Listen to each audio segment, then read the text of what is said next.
नमस्ते जय जगन्नाथ। लुण खाए हांडी चिंता खाए गंडी।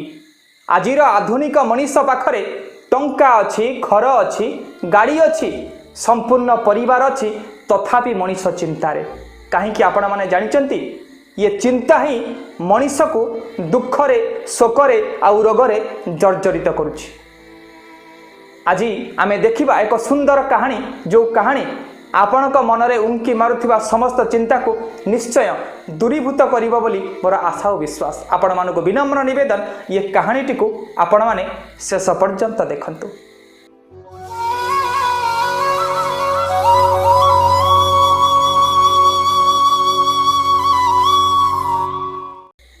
थरे गोटे सहर रे गोटे बहुत बड़ व्यवसाय थिला। कोरोना महामारी रो प्रभाव रे ता व्यवसाय धीरे धीरे बंद हो गला। तार जेते गाड़ी सब चलुथिला सब गाड़ी बंद हो गला। सब व्यवसाय प्रतिष्ठान तार बंद हो गला। 3-4 मास पर धीरे धीरे तार आर्थिक संकट देखा जो पैसा को से गच्छित करी रखिता से पैसा धीरे धीरे धीरे धीरे सरिया को लगिला। लोक भितर चिंता पशिला मु कौन करी आग को मो जीवन में केमिति बंचीबी। एई चिंता रे तार डायबिटीज ब्लड प्रेशर आउ हार्ट अटैक मध्य बाहरी पड़िला। हठात से मेडिकल रे एडमिट मध्य हैला। चिंता रे ता देह थरिबा पई लागिला। डाक्तरंकर बहुत चिकित्सा परे ता शरीर सिना आरोग्य हला किंतु ता मन भितर से चिंता गलानी। घर को फेरी आसिला। कहला जो लोक प्रत्येक दिन कोटी कोटी टंका रोजगार करुथिला से लोक आज बिना टंकार बंचुचे। ये चिंतार से रोगाग्रस्त हो गला। भाविला मोर खराब समय आसीगला। ताको सूचना मिलिला जे पाखरे गोटे आश्रम अच्छी आउ से आश्रम रे जने बाबाजी रहउचंती। किछि लोक परामर्श कले तमे से बाबाजी निकट को जाओ, से बाबाजी तुमको उचित मार्गदर्शन करिवे। लोकटी सकाळु गाधई पाधई जाई आश्रम रे पहुंची गला। बाबा को प्रणाम पूर्वक कहला, हे महात्मा, जो लोक दिन को कोटी कोटी टंका रोजगार करथिला, जो लोक पाखरे हजार हजार लोक चाकरी करथिले, से लोक पाखरे आज गोटे टंका भी नाही आउ गोटे लोक भी नाहांती। से चिंता रे मो रोगाग्रस्त हो जाइछि। आपण मते उपाय बतांतु मु केमिति जीवन धारण करिबी। ये चिंता रे मु आज दुर्विषह हो गलेनी। अति स्मित हास्यपूर्वक सन्थ जन कहिले, अज्ञान ही चिंतार मूल कारण। जेमिति मोबाइल आ लैपटॉप को भाइरस आसे आउ ये भाइरस मोबाइल आ लैपटॉप को हैंग करे, सेमिति मनीष भितर को मध्य 6टा भाइरस आसंती।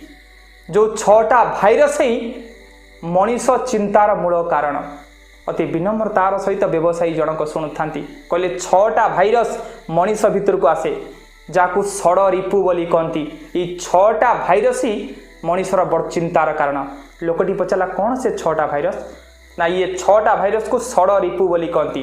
प्रथम हला काम, द्वितीय हला क्रोध, तृतीय हला लोभ, चतुर्थ हला मोह, पंचम हला मद, षष्ठ हला माश्चर्य। तमे तो काम, क्रोध, लोभ, मोह जानिच। ये मद होची अहंकार, माश्चर्य होची परश्री कातरता। लोक भितर प्रथम कामना आसे। ये कामना ही मनीषर चिंतार बड़ कारण होता है। मनीष भितर लोभ आसे। ये लोभ ही मनीषर टेंशन को आउरी बढ़े दिए। मनीष भितर क्रोध आसे। ये क्रोध भी मनीष चिंता को आउरी बढ़े दिए। मनीष भितर मोह आसे। ये मोह मध्य मनीष भितर चिंता को द्विगुणित करे। आउ अहंकार, मद, माश्चर्य, परश्री कातरता, ये माने मध्य मनीषर चिंता को एते बढ़े दियंती जे मनीष से चिंतारे निजर शरीर को रुग्ण करते, निज शरीर को जराजीर्ण करते। शेष मृत्यु ही तार शेष मार्ग होता है। तमे जदि मो पाखक आसीच ताले मु तुमको गोटे चिंता कहूँ, गोटे बाट कहूँ जदि तुम से बाट कर निश्चय तुम भितर थिबा ये चिंतार भूत निश्चय ओल्लै जीव। हे सन्थ महात्मा आपण कहतु मु कौन करी। तुमर समय एवं खराब पड़ी तुम गोटे काम कर तमें अनाथ पिला किछि भोजन आ नूतन वस्त्र दियो देखिब तुमर शरीर आरोग्य हवा सहित तुम्हें पुराना स्थिति की फेरी पाइब। व्यवसायी जन कहले हे महात्मा मते कहिबे कि ये पाखरे कोठी अनाथ पिला माने रहउछथि।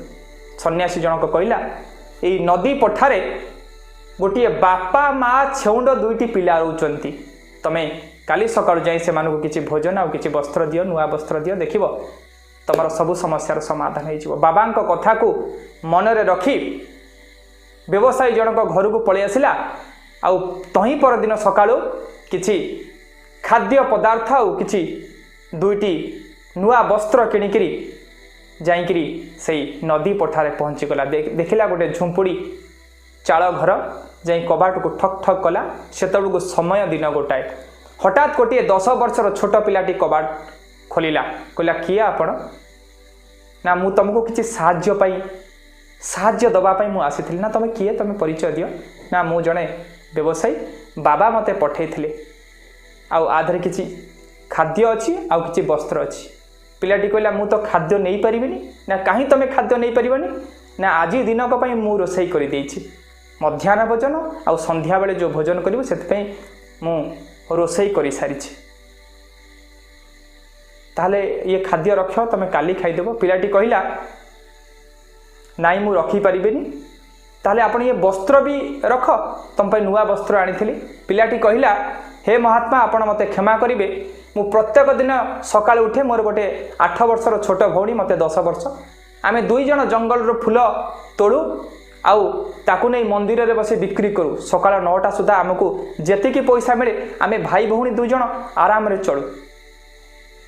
जेतबेले व्यवसायी जनक बाध्य कला तमे ये खाइबा को आ वस्त्र को रखिबा पई हबो। पिलाटी जा कहिला आमे समस्ते सुनिबार कथा। पिलाटी कहिला मनीष को छाड़ी देला पर ये समग्र समाज रे जेतिके जीवजंतु अछंती हाथी पाखरु पिंपुड़ी पर्यंत कार खाता खतियार नाई कार बैंक बैलेंस नाई कार जागा बाड़ी नाई कि कार टंका पैसा मध्य नाई सेमाने जदि काली सकाळर चिंता करूनांती मु मनीष होइकरी मते दीटा गोड़ दीटा हाथ भगवान देइछथि मु काई काली सकाळर चिंता करिवि। जेतले व्यवसायी जनक कहला तमे छोट पिला तमे बुझी पारुन तमर भविष्य अछि तमे रखी दियो। पिलाटी कहिला हाथी ठारू पिंपुड़ी पर्यंत मनीष को छाड़ी देला परे ये समग्र समाज रे भगवान जेतिके जीवजंतु सृष्टि करचंती केही मध्य काली सकाळर चिंता करंतनी काहारी पाखरे बैंक बैलेंस नाही टंका पैसा नाही तथापि से काली सकाळर चिंता करंतनी राति ହେଲା ପରେ ଯେତିକି ପାହାନ୍ତି ସେତିକିରେ ଜୀବନ ନିର୍ଦ୍ଧାରଣ କରନ୍ତି। କିନ୍ତୁ ଏ ଅବିବେକୀ ମଣିଷ ଟଙ୍କା ପଇସା ଘର ଦ୍ୱାର ଗାଡ଼ି ସବୁ ଥାଇ ମଧ୍ୟ କାଲି ସକାଳର ଚିନ୍ତା କରି ଭବିଷ୍ୟତ କଥା ଚିନ୍ତା କରି ରୋଗାଗ୍ରସ୍ତ ହେଉଛି ଚିନ୍ତାଗ୍ରସ୍ତ ହେଉଛି ଆଉ ଦୁଃଖରେ ମିୟମ୍ରାଣ ହେଉଛି କହି ପିଲାଟି କବାଟକୁ ବନ୍ଦ କରିଦେଲା। ବ୍ୟବସାୟୀ ଜଣକ କିଛି ବାଟ ଫେରି ଆସିଲା ଆଉ ଗଛ ମୂଳେ ବସି ଚିନ୍ତା କଲା जदि गोटे 10 वर्षर पिलार बापा माँ मरी जाइछंती तार आगो कि पछकू कही नांती गोटे 8 वर्षर सान भौणी को नहीं गोटे पत्र कुड़िया भितर रोची जार खाता खतियार बैंक बैलेंस टंका पैसा किछि नाही सी जदि भविष्यत कथा चिंता करूनी मोर तो सबू किछि अछि घर अछि द्वार अछि बापा अछि माँ अछि स्त्री पिला छुआ टंका पैसा सबू अछि मु काई कालीर कथा चिंता करी दुख पाइबी मु काई कालीर कथा चिंता करी कष्ट पाइबी आजिठू भविष्यत कथा चिंता करिबिनी कि अजता टेंशन को मुंडरे नहीं ये शरीर को नष्ट करिबिनी। हे संत महात्मा हे सज्जन माने हे मनीष समाज आमे माने चिंतार मूल कारण होची आमे भविष्यत कथा चिंता करू आगू केमिति सुरक्षित रहिबी आगू केमिति सुंदर जीवन यापन करिबी सेही कथा चिंता करी आमे दुख पाऊ। कामनार विनाश रे दुखर विनाश आमर कामना ही आम चिंतार मूल कारण आमर अज्ञानता ही आम चिंतार मूल कारण। तेणुक हे सज्जन माने आपण माने निज भितर थिबा काम क्रोध लोभ मोह को संयमित करंतु आउ निज भितर सद्ज्ञान आहरण करंतु देखिबे केबे भी मध्य आपणक मनरे चिंता आसीबनी आपण माने भविष्यत कथा चिंता करंतुनी भगवान जेतिकी देइची सेतिकी संतुष्ट रुहंतु देखिबे आपणक जीवन निश्चय सुखमय हो जीव आसक्त जीवन दुखी जीवन अनासक्त जीवन सुखी जीवन तेणुक आपण चिंता करंतु नहीं भगवान जेतिकी देइचंती सेतिकी को नहीं आपण माने संतुष्ट हुअन्तु देखिबे आपणक जीवन रे केबे भी टेंशन आसीबनी आपणक मन भितर केबे भी चिंता आसीबनी जदि मो कहानीटी आपनको भल लगी थाए ताले निश्चय शेयर आउ सब्सक्राइब करिया पाई विनम्र निवेदन आपण मानकर मंगल कामना करी नमस्ते जय जगन्नाथ।